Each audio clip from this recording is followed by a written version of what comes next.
एक राज्य के राजा के पास एक बड़ा ही पराक्रमी हाथी था।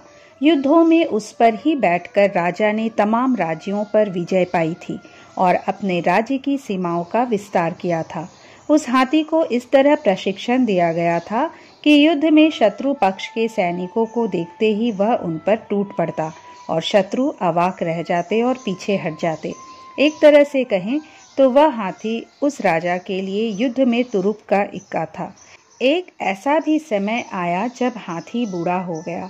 राजा ने युद्ध के लिए नए युवा हाथियों को प्रशिक्षण देकर तैयार कर लिया। बूढ़ा हाथी उपेक्षित होकर रह गया। अब उस पर पहले की तरह ध्यान नहीं दिया जा रहा था। उसके पौष्टिक भोजन में भी कमी कर दी गई। वह अशक्त और दुर्बल दिखने लगा था। कई बार उसे अपनी इस हालत पर तरस भी आती थी, लेकिन वह बेचारा करे भी तो क्या करे, उसका शरीर अब साथ नहीं देता था। एक बार वह हाथी पानी पीने तालाब में गया। वहाँ की दलदल में उसका पैर धंस गया। उसने निकलने की लाख कोशिश की तो उसके शरीर ने साथ नहीं दिया। वह गर्दन तक कीचड़ में समा गया। इतने बड़े हाथी को आखिर निकाला कैसे जाए? हाथी के बचने की संभावना किसी को नहीं थी। राजा को जब घटना की बात पता चली तो वे बहुत दुखी हो गए। उन्होंने एक चतुर सैनिक से सलाह मांगी तो उसने कहा, महाराज, इस हाथी को निकालने का एक ही तरीका है कि इसके पास युद्ध का माहौल तैयार किया जाए।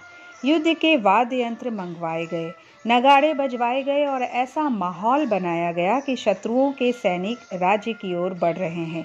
ये देखकर हाथी में अचानक फुर्ती और साहस आ गया।